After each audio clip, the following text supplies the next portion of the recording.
guys, welcome back to my show. I know it's been a long time since I last posted, but nonetheless, I'm back with a new episode. In today's episode, I'll be talking to you about foil characters. I'll be talking to you about what they are and the two types they are in this category. So, first off, a foil character is someone whose purpose is just to be like a side character or someone who is shown as the main character but tends to be like not really like the main emphasis of the story. So it's someone who takes away, it's kind of like a red herring. If you know what that is, if you do not know what that is, I can just give you a quick review on what it is. A red herring is something that's used to trick the reader into believing that that's what is a clue onto the way to the main idea. So the red herring could be something like a red carpet, and then you see another something related to red in the story. So there'll be like a red herring and leads you on like a whole rampage of finding answers with things which are red, but in reality it's something you're supposed to be finding, not even related to color. So a literary foil character kind of tricks you into believing that the character you're reading about is the protagonist, not the antagonist, and not the side character, but the protagonist, which is like the main character. Now, for the people who do not know what an antagonist is or what a protagonist is, as I said earlier, a protagonist is the main character. An antagonist, on the other hand, is someone who is sometimes the main character, but antagonists are normally the villains or the bad guy. Now sometimes they're not deliberately bad, sometimes they just like feel like they're good from the inside when in reality their actions are hurting other people. That's slightly about what antagonist is. Now foil. Now basically a foil character, as I just said earlier, is someone you use to trick the reader into believing about. Now the main actual answer would be that someone who simply just shines as a main character with certain traits of protagonist, but they're actually just there to draw attention and not actually be part of it. For example,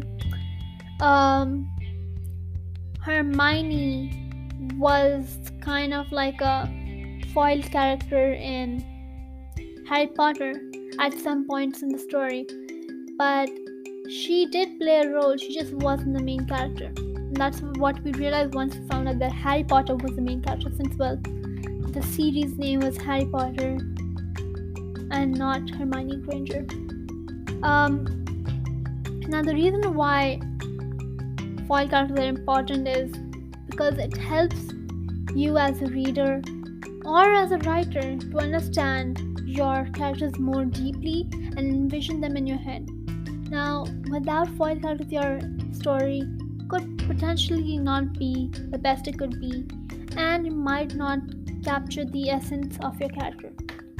The other thing is it also emphasizes their characteristics, their behaviors, their attributes, and really like puts a spotlight on them while also conveying the message of your story.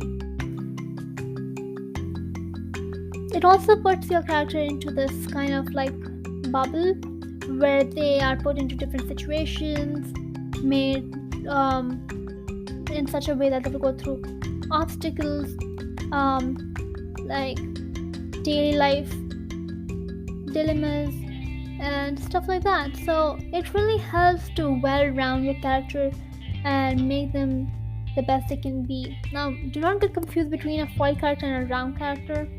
A foil character is what makes a round character and not like something that already is a round character.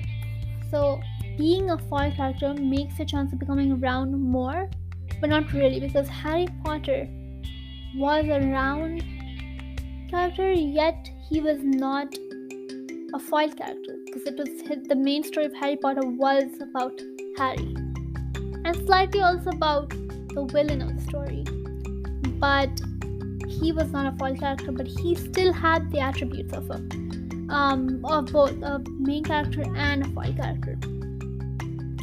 Now, yeah, so basically that's kind of like the difference between those two.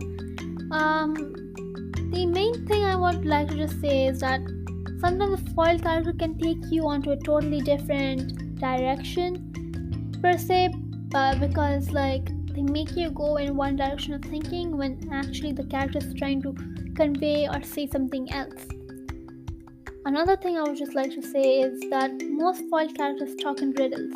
They sometimes talk in ways that it's hard for a person to understand or us as a reader to understand what they're trying to say.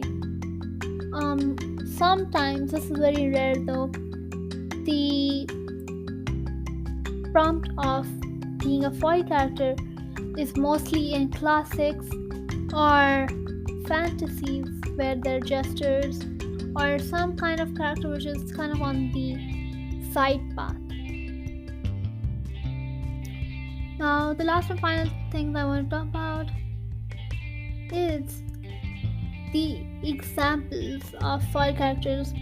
Now, I already gave you guys like the option, like I said, Hermione Granger, but the most imaginative character who is a foil character would be Draco Malfoy, mainly because both him and Harry are well, I'm not gonna say what they are actually because I'm not sure whether all of you have read this. I'm hoping you guys have read this, but if you haven't, I don't want to spoil this. But this is just a spoiler for anyone who has not read this. Okay, so anyone who has not, before I say it, what they were, if you've not read the book, then please maybe like fast forward this maybe 2-3 minutes ahead and listen to the rest of it because you may not want to hear what I'm saying if you haven't read the books. So anyways, Draco and Harry were wizards and they both had like different attributes. Harry was more on the positive side, was nice, kind, whereas Draco Malfoy was more on the evil, cruel, rebellious side. Now they both were kind of similar to each other because they both were wizards.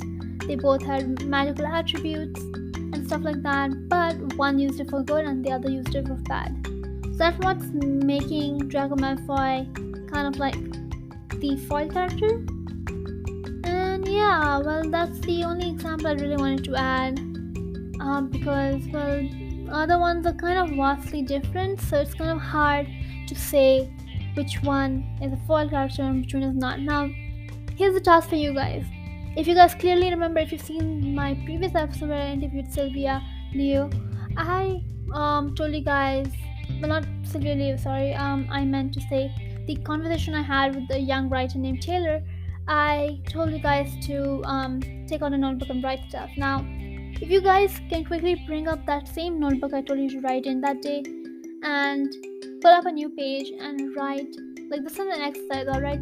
My exercise for you is to go and find or read a few books and dissect through them and find out which characters are foil characters, which ones do you think are antagonists, which ones do you think are protagonists, and then report back by sending me a voice message through my Anchor page by going to anchor.fm/Anika674. Anika is an ANIKA and then 674. So I repeat, anchor.fm/Anika674. And then on the top right corner, you'll see a button which says send a voice message. Click on that, and then you'll be asked to sign into your Anchor account. If you do not have one, you can sign up for it, and then send me a voice message telling me your answer. Now, if you would like to not send a voice message, but you still want to do this, I'll be putting up like a poll message or like a short answer message into the Spotify app. So if you use your phone and open up the Spotify app on your phone, and you'll see the question where it asks what I just asked you. Find out examples of foil characters, protagonists, and antagonists, and type them up and tell me who do you think they are.